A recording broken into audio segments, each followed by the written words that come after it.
Hello, everyone, and welcome to another episode of the SharpSHOOTers. As always, we're your hosts, Danny and Juice. How you doing tonight, Juice? Doing good, Danny. I'm pretty tired. It's been a long week for me, but I'm happy to be here. Special late night Friday night dynamite. Wait a minute. What?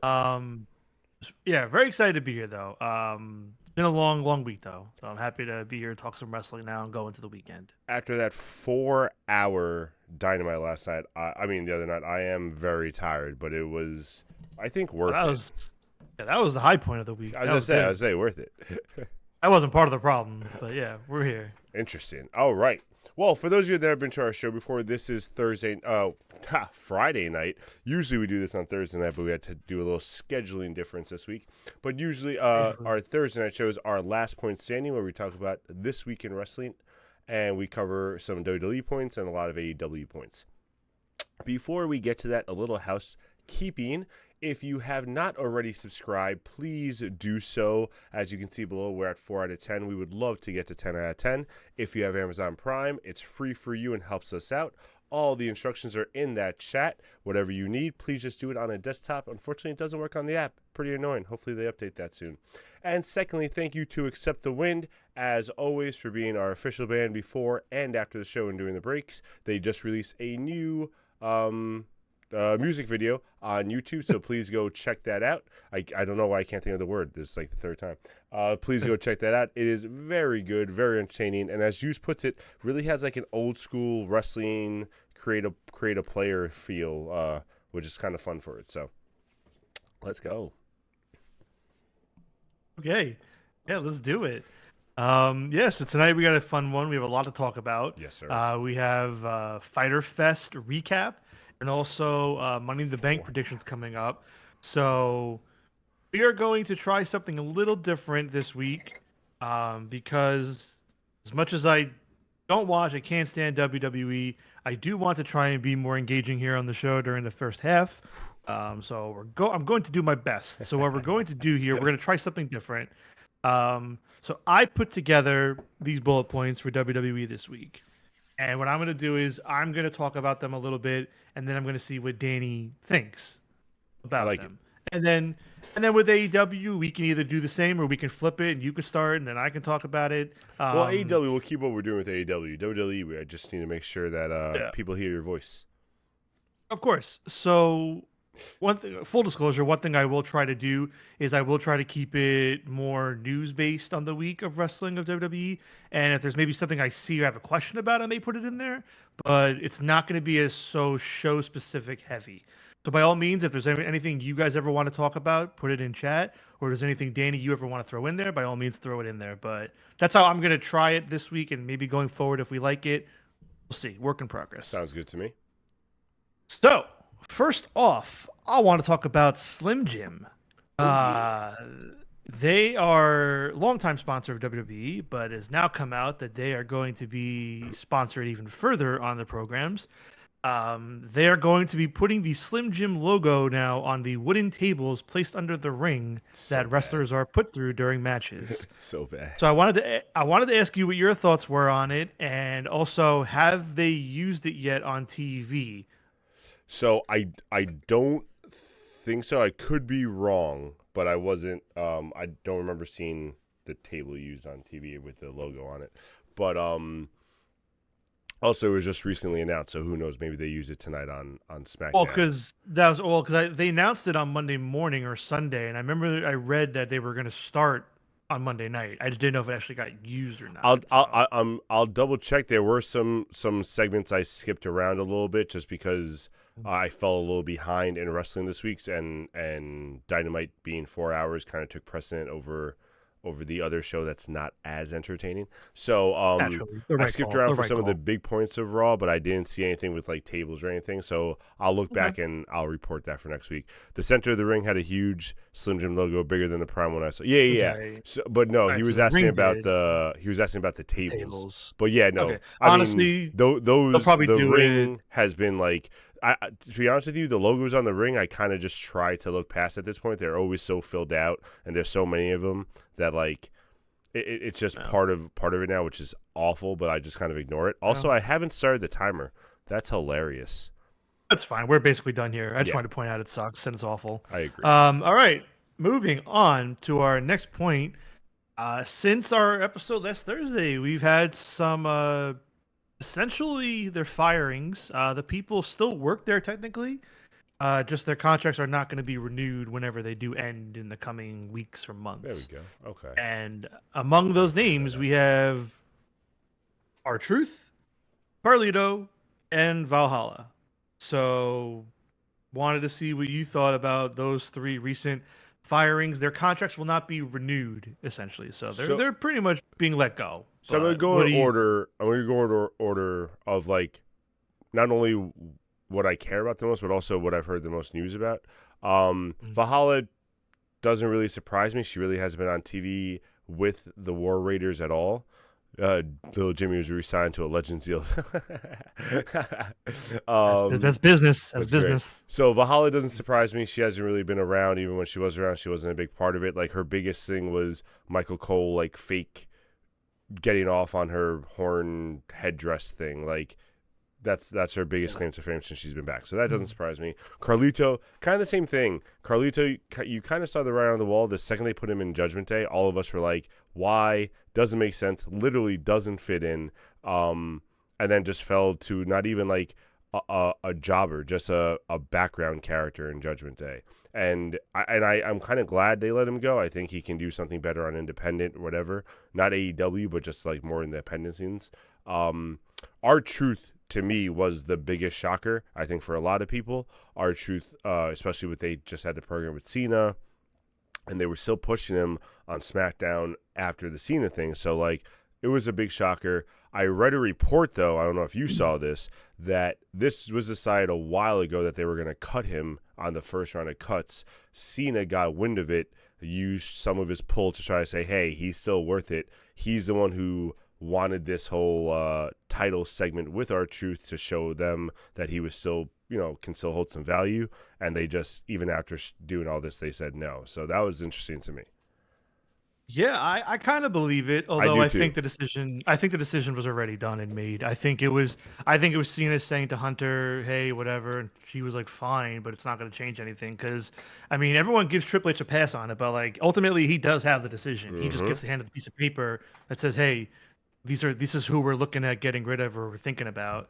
So he knows. So either way, my quick takes: Valhalla, waste of space, waste of time. I think she's a shit person. Also, not to get into that stuff, but yeah, I looked it up. I think since she came back like 2-3 years ago, she's wrestled 6 times. Yeah, that's what I'm saying. Like it's not a loss, so I don't really care about Complete Valhalla. waste of space. So bye bye, Carlito.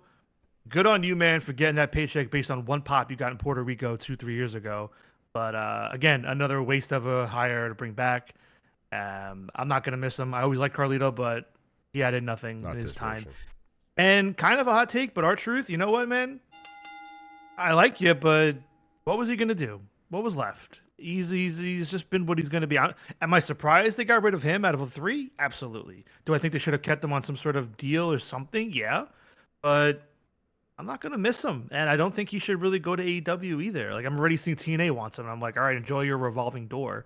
Yeah, But right. Like I don't understand why TNA's gonna pick him up if he's just gonna be on NXT and still working with WWE anyway. So, and again, I like R-Truth, but yeah, it's surprising. But at his, I think he's like 53 now. Yeah, and he's don't get me probably- wrong. I don't think R-Truth has like a world title run in Yeah. him or anything like that. I'm just surprised with the longevity he's been in the ring in WWE Yeah. and stuff. No, for sure. That was it. For sure. I just think realistically, like he's done. Yeah. Like I don't think he's gonna wrestle anymore. Yeah. But we'll see how things progress. All right, All moving on. This one's kind of new. I don't know if you heard about it today. The Roman Reigns news dropped. It's a rumor, so I don't know if it's true, but apparently TKO is trying to renegotiate his contract. Oh, 'Cause wait, how? apparently- Well, apparently his contract is worth 15 million. Why? Oh, they're saying they're paying him too much? And yeah, they're trying to renegotiate and get some of that money back. So Weird how you're paying a part-timer way too much money not to wrestle every week. yeah. Weird. So I'm really Idiots. curious how this shakes out. I mean, if it's true, first off, I'm inclined to believe it probably is. And and I'm really curious. I'm really curious what they do here because I don't know how long his contract's for. He could easily just leave and go do Hollywood. Yeah, It's right. happened before with all the flag waivers for WWE. Hmm. So yeah, something very easy to watch. And honestly, again, I don't watch, so it doesn't really affect me when I say this, but I wouldn't miss him I because was just about to he's not say, around. He I doesn't do think anything. I think he would be probably more popular coming back in like that heel role once in a while, do a WrestleMania match, do like a big whatever. But But he does. Yeah. but like that mixed with the Hollywood persona would work better than what he's doing now, where everyone's like saying you're half in, half out as a part timer, full timer. You're not really in Hollywood. Like make it And you just know, choose a lane. I don't care. Just choose a I lane don't though. even get it. Like, because like at this point, it's like, okay, are you sick? Which I hope he's not. But it's like that's what I keep thinking of. He has to be sick. He's not But hurt. Like I just don't get it. I don't blame. I almost don't blame TKO because it's like if you signed a contract, but then it's like you're booking him part time. So I don't understand what's going on. What's the disconnect? Who's yeah. being the difficult one? Is it Roman? Is it TKO just saying we have nothing for you? Like I don't So understand I have a question, what's really going and I on don't with want it. to sound insensitive when I say this, but Yeah. this kind of started happening during COVID, and I understood why the COVID stuff because obviously you were more Yeah. susceptible to COVID and all that, and when it was very dangerous. But since then, I feel like every once in a while we just hear him taking a break, or people say it like I don't know if it's the reports using the medical issues. I don't know if he's using the medical issues. I don't know if he legitimately has medical issues. But like, if you No, need he's to high take that much risk. time off, you shouldn't just be in the main event scene every time. Then like we got sick of it Oh with yeah. Brock Lesnar, we're gonna get sick of it with you. I'd rather you just kind of be almost like an Undertaker type, where you come back once a year. Hey, Mm. you want to step up? Beat me like on the Which stepping stone, and that'd be which is great. fine. Which is fine. Which is exactly why I'm kind of with TKO on like, Yeah, okay, I agree. if that's what it's gonna be, then yeah, you shouldn't be paying him that much Agreed. money anymore.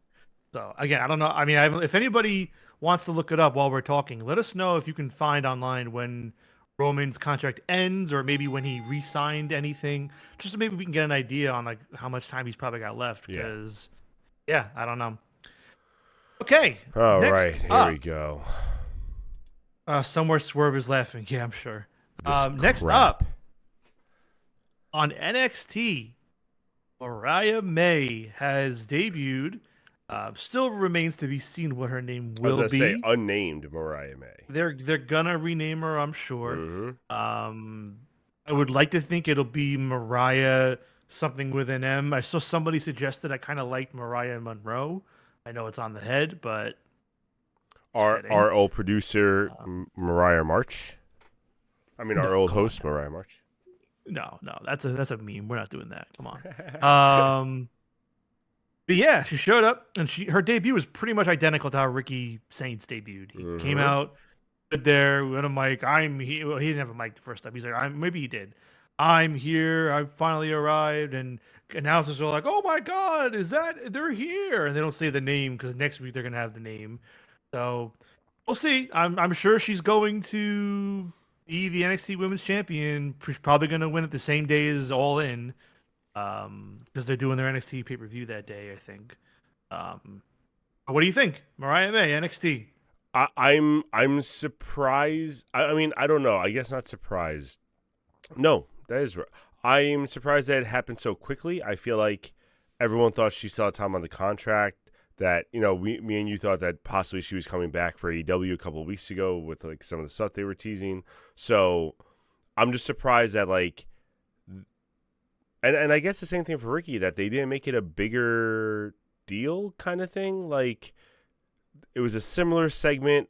I miss, you know what the problem is, I think, for me personally, and I don't know about you. I miss like the old takeover days where like NXT takeover, huge pay per It's view. different. We had like a thing. They were doing great matches, and all of a sudden the crowd is like, "Oh shit, that's the next big signing. Here's Mariah May. Here's this guy. Here's that. That would be great." But now they just kind of do like this whole like weird. They're in the crowd kind of thing. Like they're interrupting it, but not interrupt. Like I'm not a fan of the way they're introducing them. Yeah. Well, it's because they want to jump on the quick buzz. That's Mm-hmm. all it is. They know the internet's hot for it. They're jumping on it rather than letting anything build up. Um, But like, yeah. she could have debuted at Worlds Collide. It's like a week Eh. away. Well, it's tomorrow, So but sorry.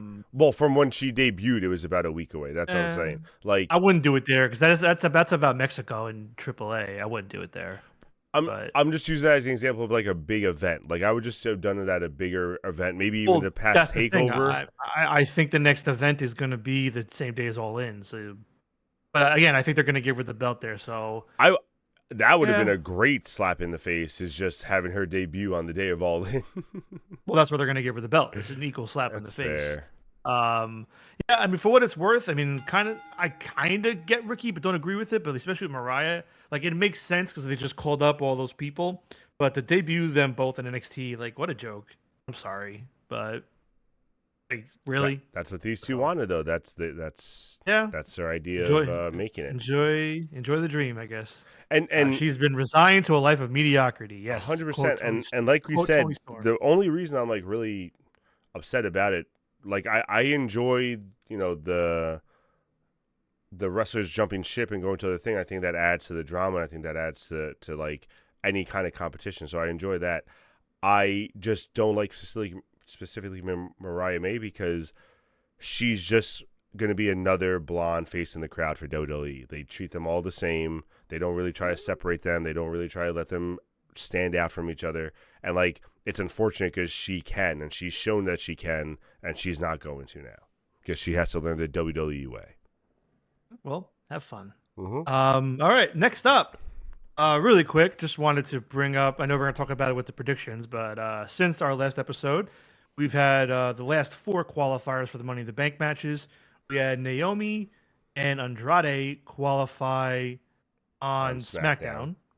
And then on Raw, you had Vicaire and Grande qualify. So one thing I want to mention about yeah. Grande really quick before we get into just how we feel about it. And obviously this is adding to the whole storyline with Gable and stuff. His shoes, his boots had Gable's CG on them. Like he wears the taluses over the boots, but like they got separated and they showed the CG, so everyone's going crazy now. Excuse you, before you perpetuate this fake propaganda on everybody, Chad Gable's already clarified online that El Grande needed a pair of boots at the last minute, and Chad Gable was so kind to donate them. Got it. Thank you. Yeah, just want to clarify that for any of our viewers. That's why we do this, just to make sure we get all the facts straight. Why we do this. Mm-hmm. Correct. That's the only reason. Yeah, so the women, not surprising. The men's results, I mean, a lot of people, you got Punk, Styles, and Grande wins.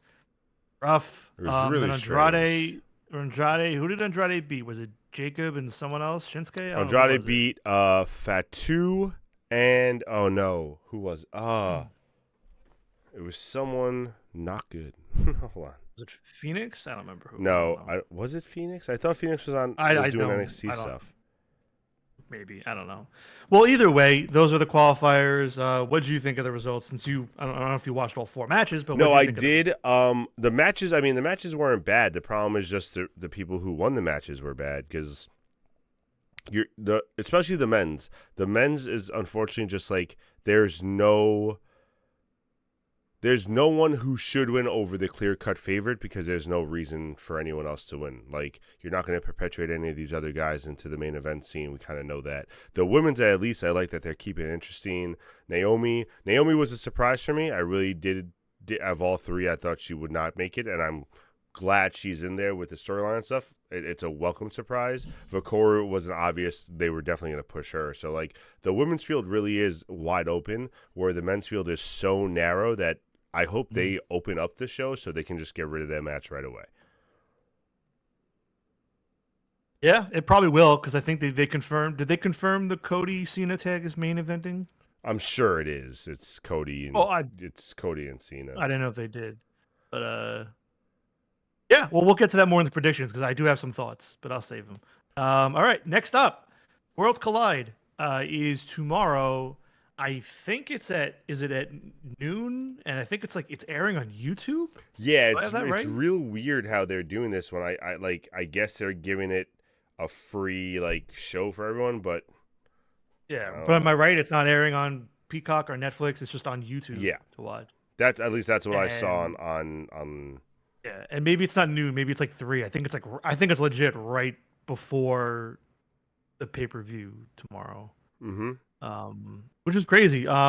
So I won't be watching. My main question really is, are you watching, and do you have any thoughts or expectations on the card? Do you even know the card? I know some of the card just because of what. Really quick, sorry, Jacob Fatu, Andrade, and Carmelo Hayes. And the reason I really want to figure that out is because, sorry to go back to that, The Miz possibly being cut because The Miz, with all the words of the contracts not being renewed, Miz unfollowed all of WWE and stuff. They're already showing signs on SmackDown that they're breaking apart the Melo Don't Miz thing, and that's way too short to break it apart unless you're not keeping Miz around, I think. See it. Back to this. So Worlds Collide I'm not watching just because not interested. Just plain and simple. Like, not a big. I don't really watch NXT, and a lot of the stuff that they've shown for it isn't groundbreaking. I know it's Vikingo versus Chad Gable, which will be fine. You know, obviously Vikingo is going to win that one. All the other matches, I know there's the 4-way because they had what's their faces, Phoenix and Javon Evans do a tag team, and I know they're going for a title at Worlds Collide. I don't know exactly which title, but like, yeah, I'm pretty sure. Or I'm it's a pretty triple sure threat. Ray Phoenix. It's a 4-way. Yeah, I'm pretty sure Ray Phoenix is going to beat Ethan Page for it. Oh yeah, that's what it is. Ethan Page, and Ethan Page was great on the mic on Friday for SmackDown. He came out for commentary. He was just hilarious for commentary. At one point, the crowd's chanting, "This is awesome" for the match, and Ethan's like, "Oh man, that's so nice of them to chant that for me being the new North American champion." Just like in a really like corny thing. I loved it. It was so good. Yeah, he's good on the mic. Yeah, he is. But yeah, I'm sure he's just transitional. Just like her. That's why like her and freaking whoever the Indie Hartwell, JC Jane, they're holding them from Mariah and Ray Phoenix. Yeah. But and that makes me laugh about Ray too, by the way, that you brought him in with all this hype onto SmackDown. You're trying. You have his brother on Raw doing all this great stuff, and now you're regulating him back to NXT because you don't know what to do with him on SmackDown. It kind of sucks. I mean, maybe he won't win it. It just, to me, on paper, that looks like a no-brainer. 100%. I agree with you. They're not even in Mexico, right? They're in LA. Yeah, it's not even in Mexico. So I don't know, man. Whatever. Have fun, NXT people. All right, last up. Money in the Bank predictions. Yes, sir. I'm going to change the screen while you're talking to show everyone our predictions. A whopping 4 matches, which is not surprising, but still insane to me, because at least like with the Chamber, there's time involved to stretch it out. With the Rumble, it's long, 30 minutes. I don't see this show, like, what? Like, I'm sorry, Money in the Bank should not be that long. They're spot fest. They're car crashes. You do them for 15, 20 minutes, and then you kind of get out. Like, I agree. So I won't be watching, but I'm really curious how they're going to pull this off without it not seeming like a very short show. I mean, unfortunately, I think that both the non-Money in the Bank matches are going to go for like 40 minutes also. Becky and Lyra, they're going to give time to because it's like Becky's last chance match, blah, blah, blah, blah, blah. That's not going to be a short match. They gave them 40. They gave Cody and Ark and Randy 40. They can give a tag team 40. Yeah, well, especially if you have Logan and Jay doing a lot of you do have Logan, Jay, and Cody there being able to do that. Becky and Lyra, they give half an hour. Like, I don't see half an hour being unrealistic. And then the 2 Money in the Banks are going to go at least 40 each.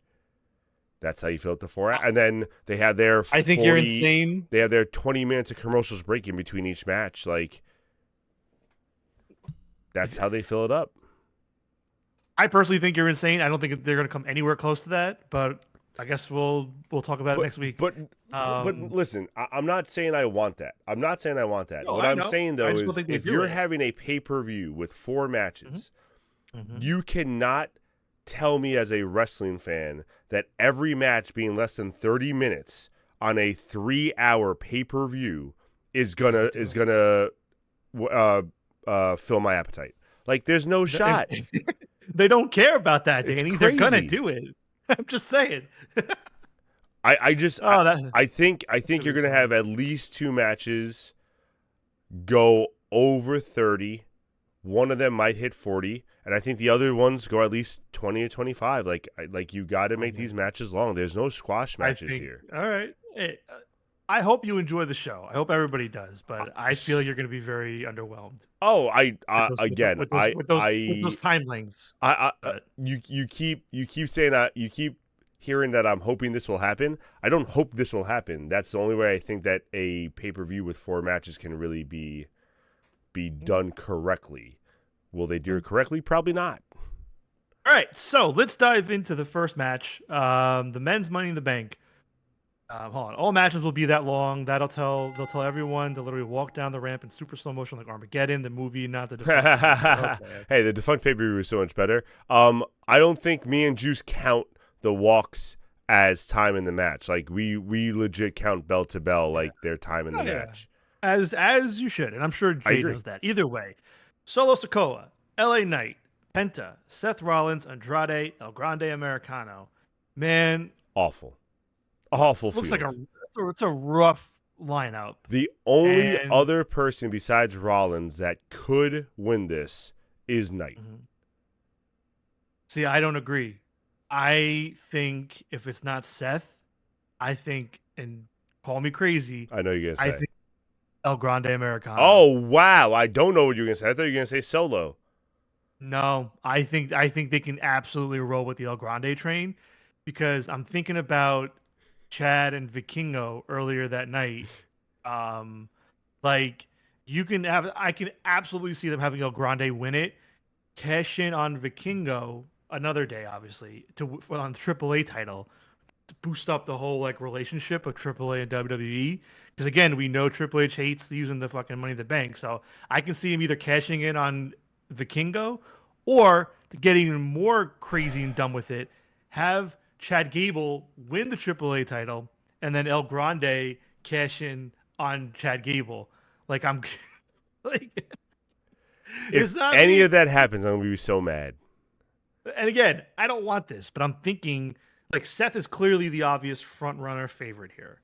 And that's why I almost think it's too obvious. Yeah. Simple, but that's Triple H's MO. He goes with the most boring, basic thing. Which I don't mind. Just make the field better. I don't mind if Seth wins with the storyline, with what's happening. I get it. And even if you have a normal field, you're still going to have Braun interfering. You're still going to have Bronson interfering. So Seth winning does make sense from a storyline perspective. I'm fine with that. Seth beating Solo, LA Knight, Penta, Andrade, and what the hell's Andrade doing in the match? When's the last time Andrade was in a storyline that meant something? Yeah. Like they even talked about it on SmackDown, which cracked me up. They're like, oh, Andrade and Carmelo Hayes like renewing their 7-game rivalry that had no real ending. Maybe we'll get one day. And I was like, wow, that is terrible story. Like good storytelling, I guess. I don't know. All right. Well, we'll move on for now, but that's kind of where I'm at with it. Hey, listen, this is how WWE beats their drum. Those bastards. All right, women's Money in the Bank: Alexa Bliss, Roxanne Perez, Rhea Ripley, Julia, Naomi, and Stephanie Vicaire. Now that's a fucking great lineup. I'd argue on paper that's probably the best women's Money in the Bank they've ever assembled. I was gonna say that. I 100% agree with you. Andrade's most important storyline since returning was Tiffy using his divorce to Charlotte in a shoot. That was hilarious. No, I agree that this is one of the best women's Money in the Bank matches. I think the best on paper. Hopefully they live up to the hype. I think they will. This is really good. And Naomi's really been stepping up her game. Like if I think there's a weak link, it's Naomi. But I think she's really stepped up her game over the last few months. And apparently you have too, because that's your choice as a winner. Interesting. Yeah, I'm surprised you said you were surprised with her being qualified, because I think she's the best way to go with it, with Jade and Bianca and all that kind of still playing. I forget, is Bianca even on SmackDown anymore, or is she Raw now? Bianca just came back to SmackDown actually last week. So she's still on SmackDown. Okay. But I don't know. They didn't really specify. I think she's back on SmackDown because like they're doing the storyline, and she said she had to come home because it was Knoxville, but it made it seem like it was a one-time thing. So we'll see tonight. I don't know. Yeah. Well, either way, I think Naomi is the best way to go here? Because from what I saw online, it looks like Julia is going after Zelina. Yeah, And probably going to win the U.S. title soon. So I don't think she's the path. As much as I'd love for Roxanne or Stephanie to get it as a new person, I don't think they're going to get it. neither do I. Bliss, I'm glad she's in it. I don't think it's Bliss. To me, it comes down to Rhea and Naomi. And again, Rhea is like the clear cut one here, and I'm trying not to be too basic with it. And also, my mentality is, um, just like the men and the women, they love to keep one briefcase on Raw, one briefcase on SmackDown.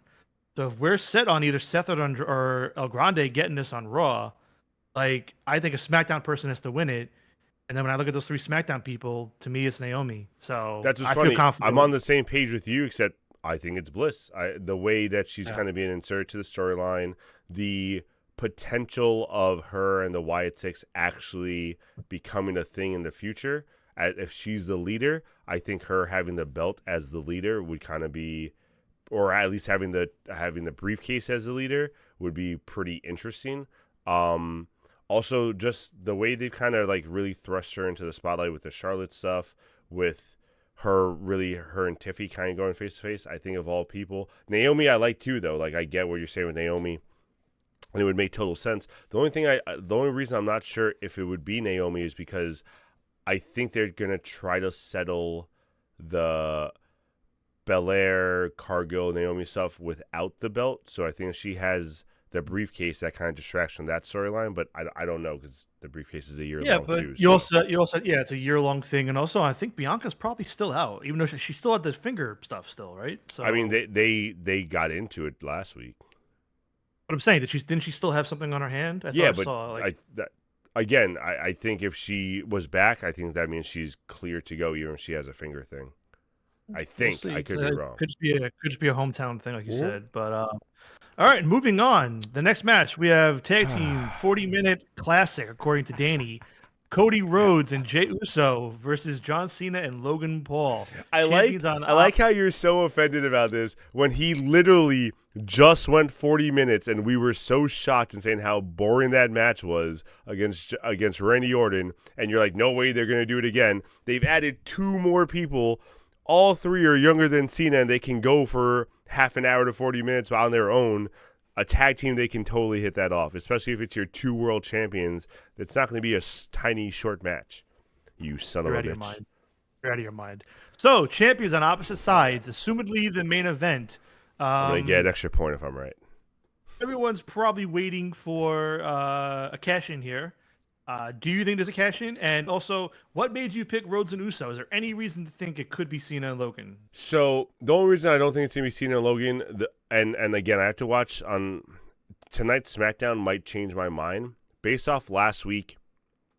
First off, and we've said it before, Cena on the mic as a heel is really bad, like really bad.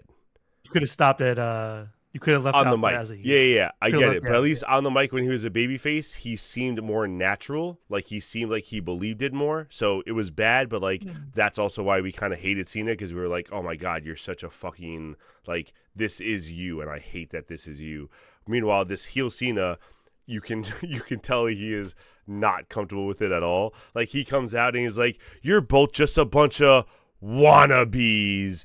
You're a John Cena wannabe, and like he says it so weird where I'm just like, bro, like you hate this. Like I can tell you just are not embracing this like you thought you were going to.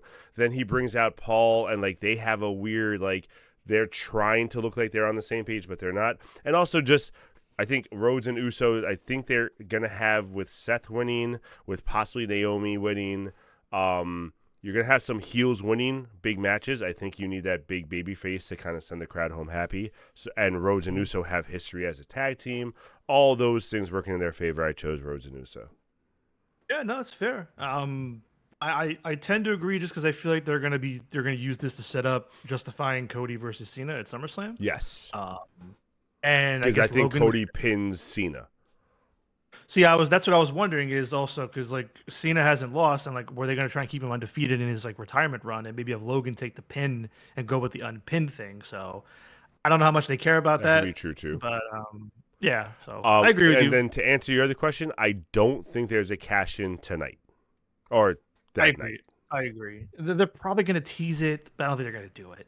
Especially if They're not Seth gonna. wins, like Yeah. his music is gonna hit, or he's gonna come out with his crew, but they're not gonna be able to pull it off because it's a tag team. So you'll have that backup there because it's gonna be on Uso. It's not gonna be on Cena. So Well, that's the thing. no, They're gonna tease it on. They're gonna tease it that's on what I both meant. though. That's what I meant. I don't mean the cash in won't be on Cena. I meant the tease on Saturday will be on Uso and not on Cena.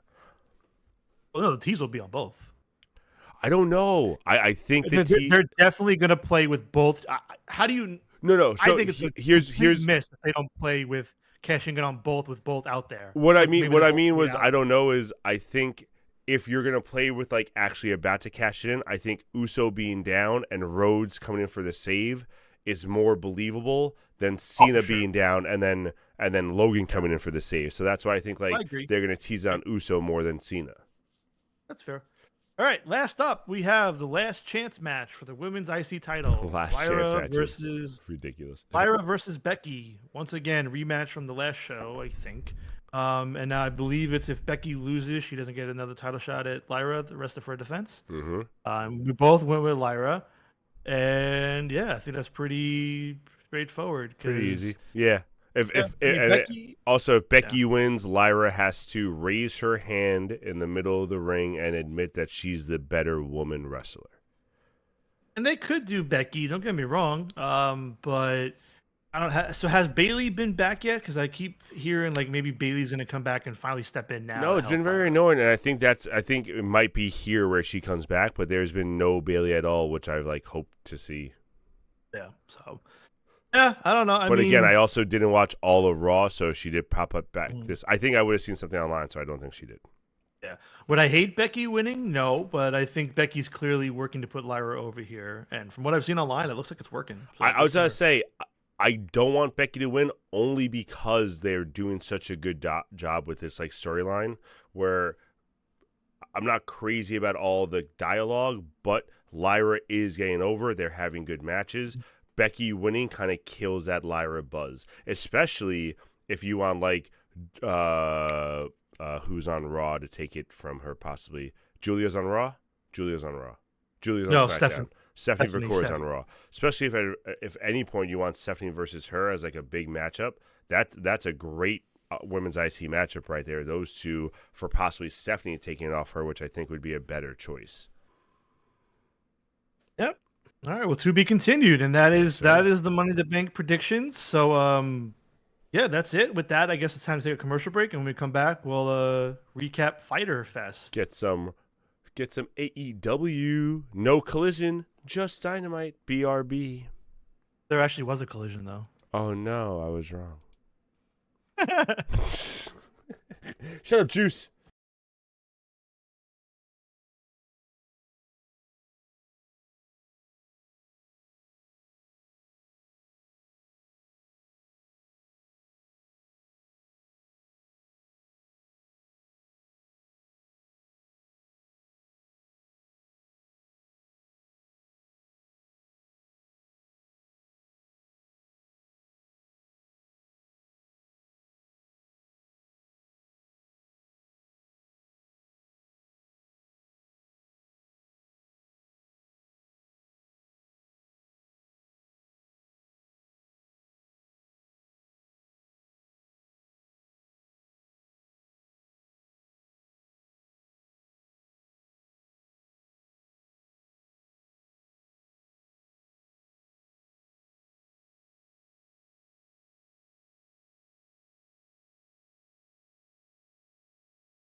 And welcome back, ladies and gentlemen. Thank you for sticking with us through that break. Hope you enjoyed the soothing sounds of Accept the Wind. If you are a subscription member, because you don't have to listen to an ad break in that case. And we're back with our AEW Last Point Stand. Oh, wow, I didn't reset that time. There we go. Stop that. Reset. Finally. 16 minutes is way too long for us. Dios mío. So, back for AEW. Juice, where are we starting? Yeah. So before you start the timer, I do have two other quick points I wanted to bring up that just happened in the last few hours I saw. So over in Germany, before you get confused watching next week's Dynamite, Mercedes Moné has recently won her 5th women's championship from a company over in Germany. I apologize, I did not look up what company it was. But if you see her on Dynamite next week with a new belt that's pink, it is not the Owen Cup, it is a 5th belt. So Mercedes, the money train, keeps rolling into All In. And Congrats to Mercedes. Actually, no, you have a thing for later. We'll talk about Mercedes later. I got something I want to say about the Mercedes thing that you said in the past that I want to talk about a little more, but continue. Actually, I don't. Well, there's Tony, unless it's there. But either way, yeah, I'll just bring up Mercedes in the Tony part. That's fine. That's fine. Yeah. It's funny because that point actually has nothing to do with Tony, but I digress. That's hilarious. And my next point, just for you to know, and our viewers, are you familiar with Alex Windsor? No. Do you recall the name at all? No. So Alex Windsor is currently with Will Ospreay, and it was revealed a few hours ago on one of her shows overseas that she is officially All Elite. So she has signed with AEW. She will be showing up. She was on a few shows over the past few years. I don't know if she ever made it onto TV, maybe once. Nice. But yeah, so you'll see her soon. I don't know when, but I'm assuming in the next few months, Alex Windsor will show up and be on AEW. Interesting. That's I'm pretty down cool. for that. Congrats, fun. Congrats to her, a new women's talent coming over.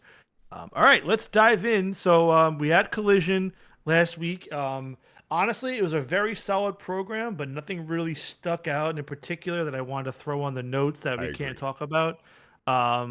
There were a few things about Okada and Bowens and whatnot, but we can get to that in future episodes. But very solid program regardless. I agree.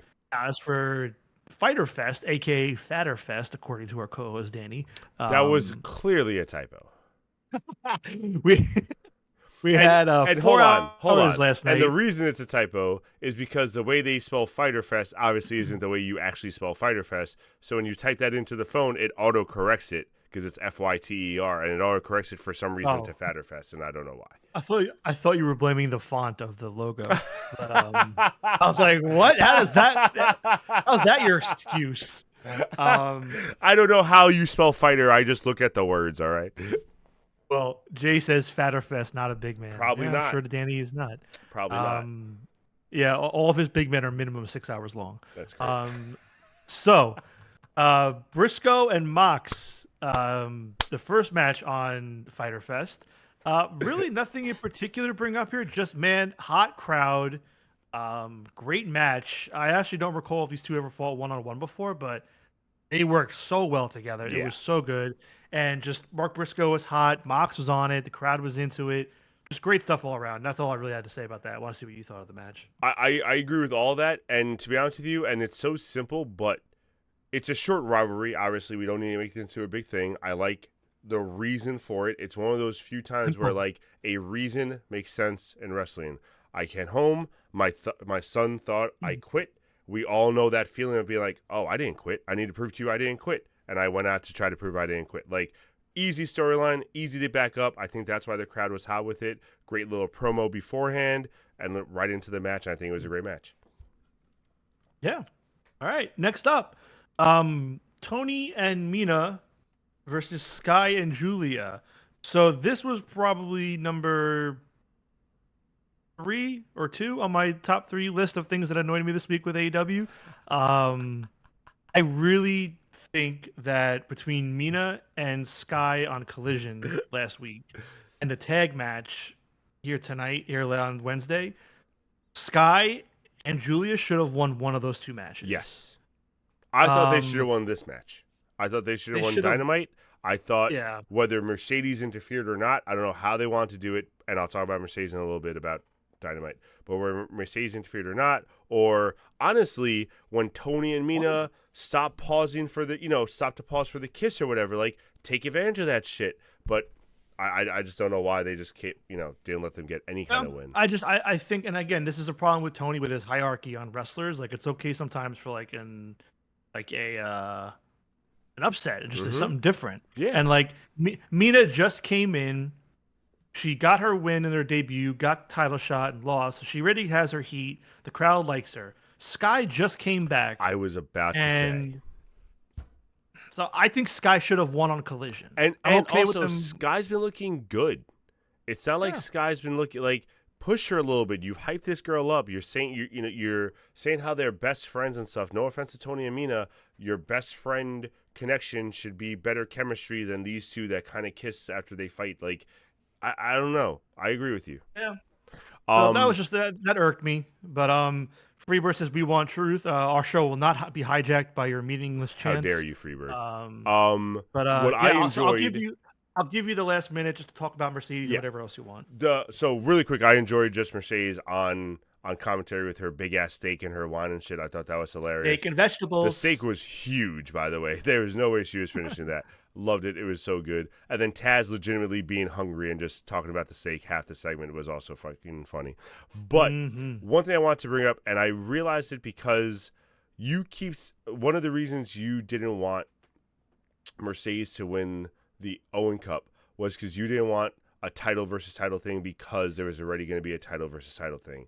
And I don't know if I brought it up. I think I might have brought it up when you originally said it, but it hit me last Wednesday night when they and we'll talk about it later when they did the thing for Omega and Okada that Mercedes and Monet aren't going to be title for title. Like that's just going to be for one title. No, I know that, but I'm saying now the TBS title gets held up, and now it's not going to get defended. There's no feud.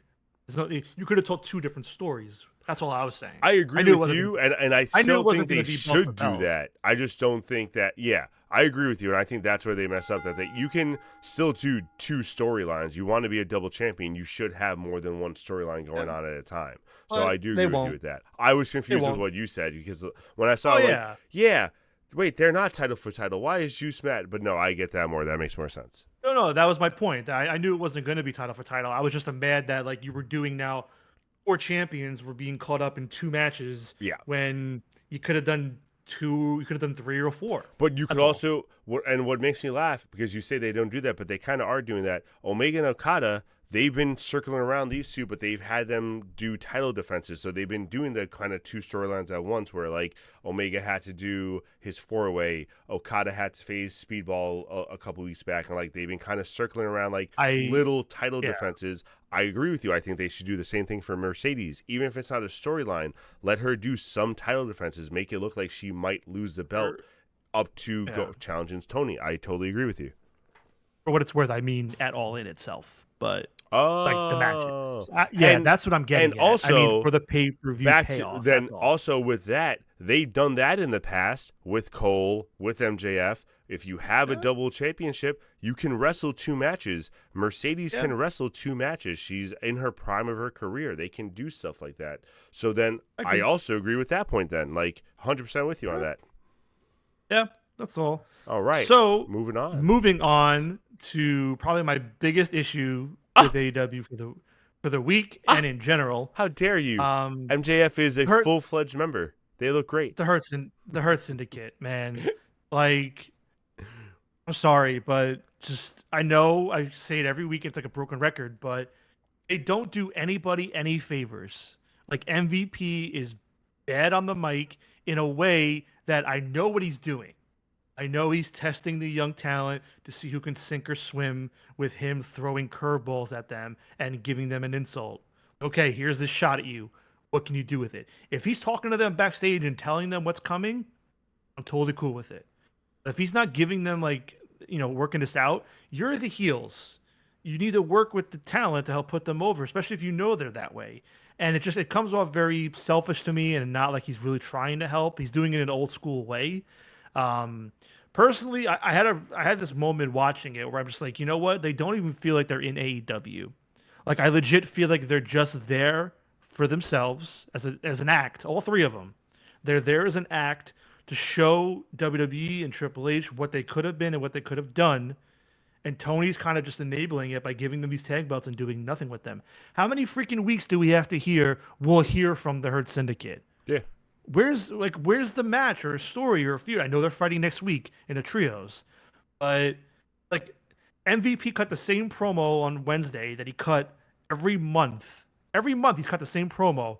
Where's all the talent? Where's all the tag teams? Where are the best? Blah, blah. It's the same shit. I can't stand the act. MVP is the best part of it, which is insane. I mean, not MVP, MJF, sorry. Yeah, I'm beyond over it. I hate the act. They're the worst part of AEW, and I love Shelton, but they all got to go. I don't think they want to be there. They're clearly just collecting their check. Well, I think MJF wants to be there. I don't think Shelton or Bobby want to be there. Of course. And I do think MVP wants to be there. He really does, like, I think each week really put a lot into it, and I think he tries to, in the backstage segments at least, go back and forth. But I think the problem is that him and MJF kind of try to throw those curveballs. They kind of take those shots and stuff. And when they're both doing it, a lot of these talents, especially these international guys, with all due respect to them, they don't really work on their promo skills, especially if it's English skills. Like Dorado couldn't really go back and forth, not because he's not witty enough, because he can't translate it enough. You know what I mean? Sorry. Commander, sorry, yeah.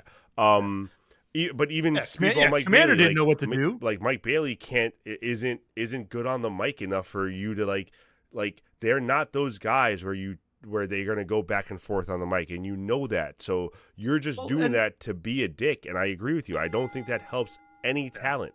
The other problem, though, and this is a big problem that we've talked about, is there is no tag team division. When they come out every week and say, "Where's the talent?" Unfortunately, part of that is Mass and Truth. Where is the talent? FTR, who's really your only significant threat to the tag team division right now, is tied up in random feuds that have nothing to do with the tag team titles. And then who's the only other guys that can compete? I have no idea. There are absolutely, and I know you agree with this, but they're not. There are absolutely tag teams. There's a division in that company. Oh yeah. They're just not being. They're not being built. Yeah. Of course. That's the frustration. They're right there. It's just as bad as the women's division, in my opinion. Because honestly, a lot of these tag teams, top flight, a lot of these smaller tag teams that you're like, oh man, they have no shot. That's the great part of wrestling. You're gonna take one of those small tag teams that have no shot, and they're gonna fucking win out of nowhere, and the whole building's gonna go crazy because these guys have wrecked the entire division. I would love it if the payoff is Speedball and Kevin Knight. Oh my God, that would be amazing. That'd be awesome. But I don't think they're going to do it. Neither do I. And I think it's either going to be a team like FTR, or it's going to be like a big name duo that have to team up just to beat these guys, which sucks because that's also going to take away from the tag team division. As much as I loved Paige and Omega, I think Paige and Omega hurt the tag team division because there were other tag teams like Best Friends, like Santana and oh my God, what's his name? Santana and Ortiz. Like those guys that could have even taken a month or two from that title reign and had a title reign and really built up the division more. So I don't like when they take individual talents and mash them up when they don't need to, is my point. Well, I mean, for what it's worth, to be fair, Omega and Paige, that was worth it for the story and payoff ultimately. Oh, of course. And also, they only had those belts for 3 or 4 months. It wasn't that bad. The Bucks were bad. They had it for a year. Oh, I thought they had it for longer. So I am wrong about that. I did think they had it for longer. Yeah. Brody Buddy would be the best challenge size-wise if Buddy's healthy. I agree with that. I think Hounds of Hell would be the best one for them. Yeah. All right, moving on. Let's talk about, speaking of Brody King, let's talk about the International 4-Way match where Omega defended his belt against Brody King, Claudio Castagnoli, and I believe Mascara Dorada was the fourth one, right? Yes, yeah. Which I was surprised about. I thought they were going to give it to Hechicero, but also congrats Hechicero on joining the Cows family. Welcome. Yeah, so this match, I loved it. I thought it was great. And the crazy thing about it, I know it was great because it actually made me believe that Claudio had a shot. It made me believe everybody had a shot at winning. I legit thought they were going to do it.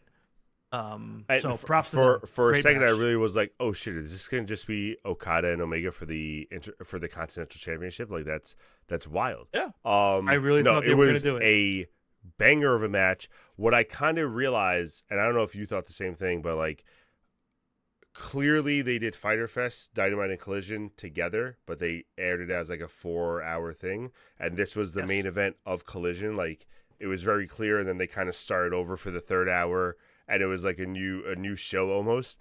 Mhm.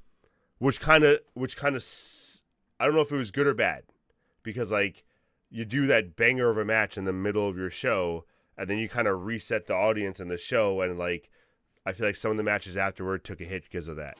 But this match itself was amazing. Loved every second of Yeah. it. I think each one of them got a lot of time to shine, which is really important because sometimes in these matches, like one person gets left off. I found it interesting how the match started, where I think, if I remember correctly, Claudio attacked Omega, Brody attacked Claudio, and then Mascara was like kind of figuring out like where to take his thing, and that's exactly how you like that's continuity right there. One guy has a problem, the other guy has this problem, and then Mascara, who really doesn't have a problem with anyone's like, all right, where do I take my advantage here? I thought it was a Yep. really good way to start the match too. Yeah. No, very good, very solid match. Um, and again, I believed everybody had a shot because I was like, all right. I Mm-hmm. mean, they're going like AEW's doing their Mexico Grand Slam in like 2-3 weeks, I think. Like, who's to say Mascara wouldn't win it? Yeah. So, but either way, it worked out. Omega retained. It was good stuff. Moving And we'll on. get to the This aftermatch one, later if you guys don't see yeah, on the of list. course. Moving on, want to talk really quick about Paige and Mox. Mainly just getting a temperature check from you, seeing what you think of it at this point. Because I have to say, I was ready to go off if Paige and Mox didn't interact in any way on this episode. Because it's one thing not to do it last week, but if they were going to give me 8 hours of content since Double or Nothing and not have the main event people in some way interact, I was gonna be like, "What the fuck are we doing?" So, and I understood last So week also because yeah, they're kind of recovering. You really want to hammer the point of the Osprey Swerve Page stuff, and then at the end of the night, the more specifically the Osprey and Swerve stuff. So I get all that. I agree with you Mhm. though. If they came out this week and nothing happened, it would have been weird, especially because they were on the show. He opened the fucking show. How do you not yeah, do something in there? Um, yeah. but I think they did everything really well, and I think right now I'm liking the storyline, but once again, I'm liking a part of the storyline. I'm not liking the whole thing because the Death Mhm. Riders are kind of taking a back seat right now. So like they're not really like they're doing their usual thing, but they're not the main focus right now. The main focus is Swerve, Osprey, and Paige, Mhm. and if they're gonna get on the same page with everything, and you know how that's gonna work out after Wednesday night when these two fight each other. So I'm Mhm. enjoying it a lot. I'm just curious to see like I'm curious to see honestly if the Death Riders have a bigger role in this story, or if the story really is between Osprey and Paige, and if they're going to get on the same page to fight them, and then they're going to lose Mhm. anyway at All In, and the Death Riders are kind of coasting and just being like, let this unfold, which I don't mind either. I'm not saying that's bad. I'm just curious to see how involved the Death Riders get, or if there's anything different they do. I'm confident it'll heat up with the Death Riders' involvement. I'm still at a point where, at the moment, I have no reason to really think Paige is going to do it. So I'm still on the Mox is going to retain camp. I agree. I still own the box, but I think that's more because I still think Darby should be the one to do it. So Mhm. I don't know if it's It's me not even that for being me. Yeah. biased or if it's me actually looking at the storyline and being like, based on the storyline, I don't believe it. But also based on the storyline, and I think I said this to you after he won, I really think he gets this redemption storyline without winning the world championship, which is why I think they let him win the Owen Cup. Because I think he's going to do something with this whole Osprey and Swerve thing where he mends the fences, and that's kind of his redemption. And then he's going to lose it, but still get that redemption feeling because he did Huh? the right thing, blah, blah, blah, blah, blah. All right. Moving on. Welcome back to Ty Mello. Yo, she looked good. I'm waiting a long time for I know her. you have, Um, freak. wait now. Oh, come on. No, I know she had the baby. She was out for a while, so I'm happy she's back. And I think this is more and more of a direction of the women's tag titles because it seems like they're putting Ty with Anna Jay again, doing Ty J at least for 1 week. Um, I just hope they have a direction and something they can do with her because again, like the tag division, there's a women's division here. Just kind of use them all. And Yeah. I know the problem is, like I said to you, I think earlier this week, Tony and Mercedes are like these megastars right now. You just cannot deny what they're doing, but everyone else is hurting a little bit because of it. And Tony's like using everyone a little bit, not everyone, but players here and there. But it's hard to spin those plates. But like I saw a lot of people complaining about like a 4 hour show and the amount of women that were on it, and I kind of get it, but it's like, what do you do? There was 'Cause, what, like, three women's matches, I think, or four? there was three, but two really because the Tekla match was short. But we'll get to that. Yeah, it was a squash match. So I know I agree with that. Where Yeah. It's just it's hard. It's and, a hard and it's ask. weird because I feel like Tony's trying to show the women's division. Like he had the tag team match on the no DQ match last week. He had a few matches this week. He's always having Tony interacting with someone, which I love. But you're not letting them. And you're right. I don't think you really let them get built outside of Tony and Mercedes. Yeah, And when that happens, now, it kind of sucks. It's just tough because now, like, you just brought back Ty, you just brought in Mina, Alex Windsor's coming, and it's hard. It's a hard ask to do. It's impossible almost to really. Everybody can't be champion. Do you think that's Tony's MO though? And if you really think about it, because I'm just thinking about it now, Tony doesn't know how to build a women's division outside a focal point. If you think back to when it started, it's always been about two women or three women maybe, and then everyone else kind of revolves around those same two or three women, and those ones that are revolving around them don't really get time to shine unless they're involved in those segments at that time.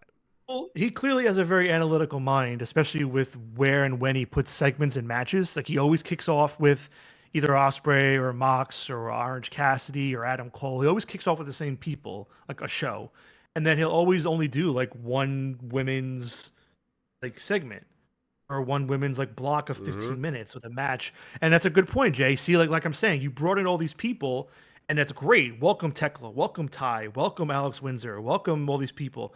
And then it makes everybody instantly go, okay, where's Stat? Where's Willow? It's impossible. Because then if you do all the women, then the men start not getting shown. Where's Swerve? It's hard, man. I get it. But thankfully it's not my job. So just to be continued, I guess, as we go on here. And quick point as we move on. Something I saw from a Ring of Honor clip. It looks like they're going to be running Athena versus Thunder Rosa at the Ring of Honor show. At the Ring of Honor show the night before All In. That should be a good match, and that makes sense for Thunder Rosa because you want to get her in All In Texas. So something on exactly. There. So fingers crossed. They're not going to do it, but they should give it to Thunder Rosa. Let's go. Yeah, honestly, at this point, and let's go. Anyone who says like, no, you say that for her and Mercedes. You know what? Maybe you have Mercedes win at All In, and then you could run them and Athena back for the Women's World Championship. It doesn't have to be for the ROH. Maybe. Well, again, it's Athena and Thunder at the Ring of Honor pay-per-view the night before, not at All In. No. I'm talking about if you give the belt to Thunder. Like, people would argue not to let Thunder win because they want to run back Mercedes and Athena and maybe have a belt on the line. That's fine. Okay, let Thunder win, run back Athena and Mercedes after All In when Mercedes potentially wins the belt. Okay. And then that's when they go for each other.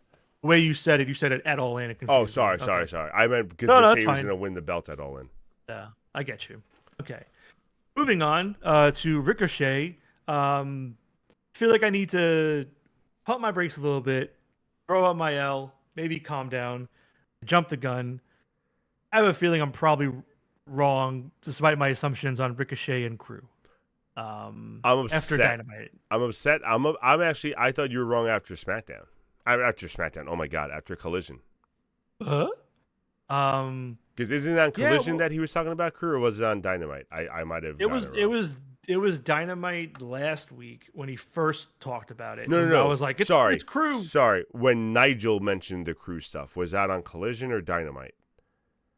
Well, Nigel only does Collision, so it's probably Collision. Duh. I'm so stupid sometimes. So yeah. So okay. Nigel was on Collision, and he was talking about and they were saying how Ricochet's looking for blah, blah, blah. And Nigel's like, yeah, Tony, read in between the lines. Crew. What do you think that means? And Tony's like, oh, I didn't even think about that. Do you think that's who he's trying to team with? So I think they made it so obvious that now it has to go in some different direction, which is going to be interesting. I must have missed that because I block out Tony Schiavone half the time. Makes sense. But no, so I think now, because clearly for those of you that didn't watch, Ricochet made it clear he wants a crew or a team that's going to like really listen to him and kind of, I hate to say it, kind of be his bitches, be subservient. Like they're going to be a level below, not an equal with him. So once he was saying that, I'm like, okay, that's not crew. Like they're not going to fit with that kind of style. So if I'm judging based on him watching the Ring of Honor 4-way on Dynamite, I wouldn't be surprised if they did Lee Johnson and Blake Christian as his two people. I think that could work just the same as crew.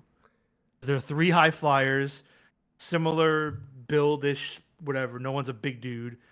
I could see it being Lee Johnson and Blake Christian. That's my new kind of. I'm on that flag now. That's the flag I'm waving for. Ricochet. I do like that a lot. I mean, as much as it was so funny how he kept trying to like make it seem like it would be a Nick Wayne thing, and obviously that was just for the storyline or whatever. But like in my head, I'm like, everyone knows it's not, man. Just talk about anyone else at this point, like whatever. Yeah. But I like that Lee Johnson. I think that makes a lot of sense. Yeah. All right. Moving on, really quick. Tekla made her in-ring debut. Made her debut facing Lady Frost. Not a long match, typical squash match. I don't know if I would have done Lady Frost because it seemed like she's established enough where the crowd knew her and liked her. And I think obviously Tekla, I guess, is supposed to be heel because she attacked Jamie Hayter. But yeah, for a debut, I don't know if it was the right call. Either way, it did its job, short and sweet. I've seen a little bit of Tekla, so I'm familiar with her. Wanted to see what your impressions were as assuming new pair of eyes on Tekla. New pair of eyes on Tekla. I disagree. I do think the call for Lady Frost was a better call because if you want to try to build her up as a heel and you do want to have a squash match, no offense to Lady Frost, she's not established enough where it's like, oh my God, she got squashed. How did that happen? It's more like, I love Lady Frost. I wish it was a better match, but like not a surprise kind of thing.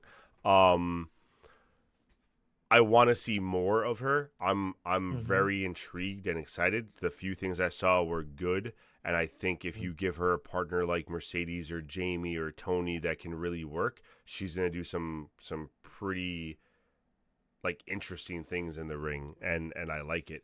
And I also like, and maybe I'm in the minority because the first time I saw it, I was like, oh man, Bray Wyatt, and I don't like that, but like she does the spider thing so differently and like almost better.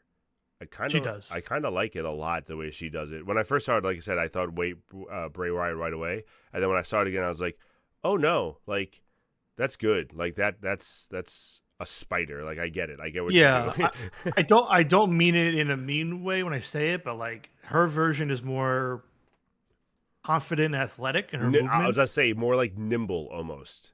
Whereas like Bray, and I'm sure it was by design, but Bray was more like fluid, like moving like that with it, which is again more than fine. I'm not comparing freaking who's better, but different. Yeah. But, no, I do like her a lot though. I think she's going to be a big star. Yeah. And I'm really interested to see how she does with and I know she can because she looks like she has stamina, but like a long match, like a good match. I'm really interested to see what she does. Yeah, no, she's good. She's better than Megan Bayne in my opinion. Yes, I like her. Yes. All right.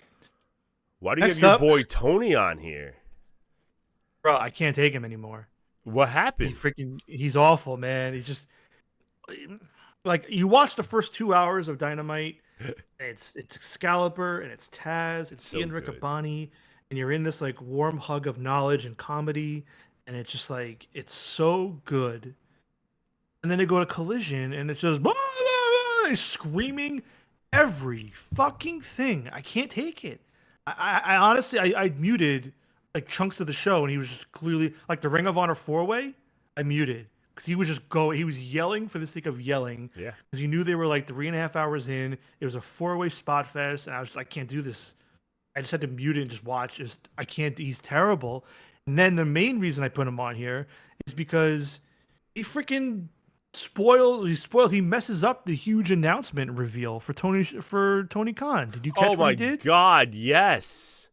Yeah, freaking he announces, "Oh, Tony Khan has a huge announcement coming later tonight."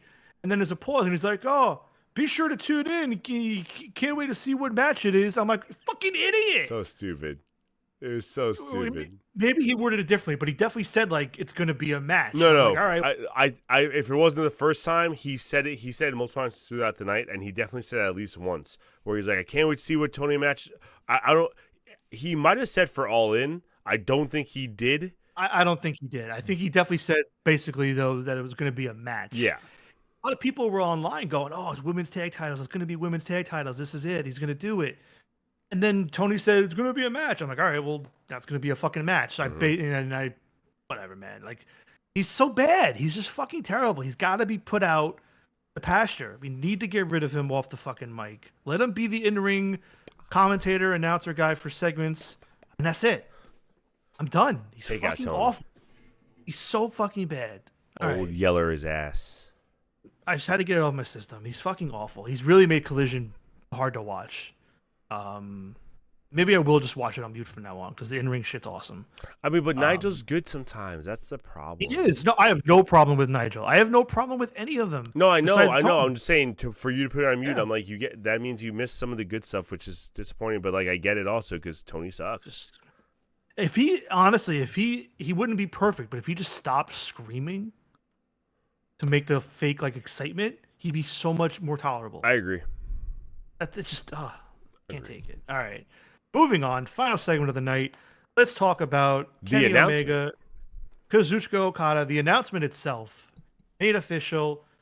Kenny Omega, Kazuchika Okada. I believe this is number 5 in their series, going 1-on-1. And it's going to be winner take all. Both belts on the line, Continental, International. I am very thankful that they did not say it is a unification. I would like to think they're not going to add that along the way. So I'm all for winner takes all. I was gonna say when you put it as winner takes all, I don't think it's unification. I don't either. I am more than fine with that. And I would be absolutely stunned if Kenny Omega does not win this.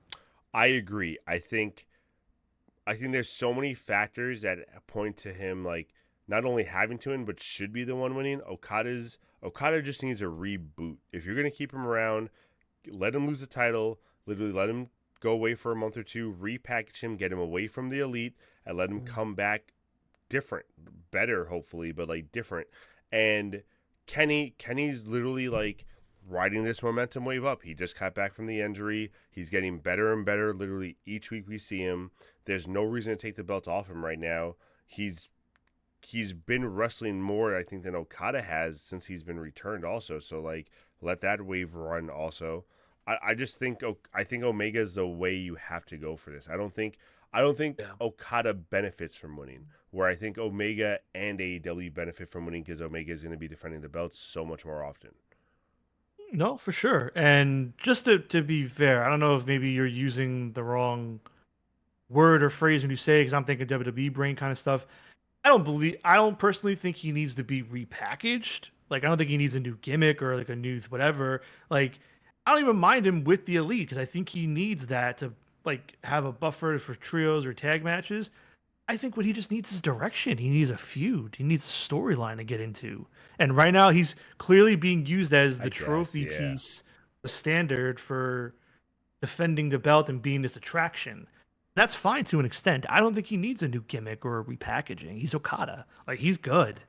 But he just that's the problem. That's always been the problem with him. It's just, okay, pay-per-view's coming up. Let's give him a 2-week feud with Buddy Matthews to get him on Buddy Murphy. And when I think of like repackaging and whatever, I mean, I don't think he needs the elite. I think the elite is actually hurting him because he's with the elite. No Balloon Okada. Because he's with the elite, I feel like he doesn't really get the time to shine, and he doesn't really have his own like voice or whatever. And also, like, I don't think this whole bitch thing is working. Like, it's getting played out. I think you kind of swerve away from that also, and that's I think what I mean more about the repackaging. Like, get away from this one-liner that isn't working. Get away from these weird backstage segments that literally the only reason you're starting feuds is because one of you call each other a bitch. and then like all of a sudden it's like, oh God, well we got to fight Well, next week. It's like yeah. cool, So I not guess, I yeah. get it, but like it's stupid. Yeah. So not to split the hair, but then I guess the better term you're thinking of here is he needs a reset Yes, more than anything. yes, Yeah. I He can needs go a with that. reset. Good Yeah. compromise. I agree with that. I definitely could go with getting rid of the whole bitch joke thing, like the middle finger thing Mm-hmm. versus the arms out thing. Mm-hmm. And hey, maybe he was tired of doing that shit. Maybe he loves what he's doing. And if that's the case, who are we? But But you know what? I If I that's the get what you're case, saying. but if that's the case, then it goes back to what you were saying. Give him a storyline, so then Yeah. this stuff hits better. Because right now it's Mhm. the same repetitive stuff because the feuds are so short that it's literally only Mhm. like bitch middle finger, bitch middle finger, next person, bitch middle finger, bitch middle. Like that's all the feuds are. Give him a month-long feud where he could do something other than the bitch and the middle finger, and then maybe that stuff Mhm. lands better because it's funnier because he doesn't do it as often. Bro, can you imagine him as a babyface feuding with Takeshita and the Callis family for like 3 months? That'd be great. Woo!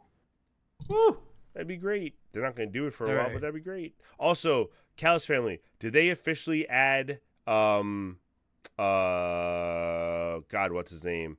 Hasher, what was his name? Echicero? Hechicero, thank you. Did they officially Yeah. add him? Because the way they sounded, it sounded like they did, but he's not an AEW contracted star, so I wasn't sure. Yeah, no, well, I said it before, but yeah, no, he's I mean, I'm sure it's like the conglomeration where like, he's just like a what do you call it? A Passive not member? residual. Yeah, residual orbiting. He's like an orbiting member. He's Gotcha. in it, but he's only going to be in it when he's around, kind of Yeah. deal. Like, I don't think he's not signed, but like whenever Echicero's in town, he fits the Callis kind of member. like Ishii. Ishii just fills that spot. No, I don't on that mind side. it. I was just curious, like how they said it, because I wasn't sure if I heard it wrong or not. He's No, LWO Callis he's family, an offshoot of the Go Callis family. okay. Yeah, no, he's in it as far as I'm concerned. All right. OG, okay, that makes more sense. I realized it was OG afterward, but I already started laughing. I didn't have time to correct myself. So. Any other All right, last well, thoughts for WWE or AEW this week?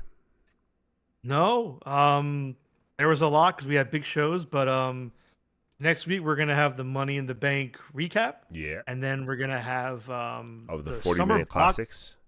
another 4-hour summer blockbuster AEW show. So there'll be Headlined less by to talk Osprey about. versus Swerve. Yeah, the sequel, which I would assume Osprey will win. I gotta assume so too. To give us the rubber match at Mhm. All In. But I mean, MJF's been sticking his nose in there, and honestly, I wouldn't be surprised if they do something with MJF in them because, yeah, that's a whole path. I don't know, but that's why I don't think Person should have the tag belts. But on that note, let's end it there so I don't get riled up anymore about that. All right, ladies and gentlemen, this coming week we are back to our regularly scheduled days and times. Yes, Tuesday, yes, yes. Thursday, 8 p.m. Please join us for some fun on Tuesday, some business on Thursday, all wrestling all week, though. Have a great night, everybody. Peace out, Cub Scouts.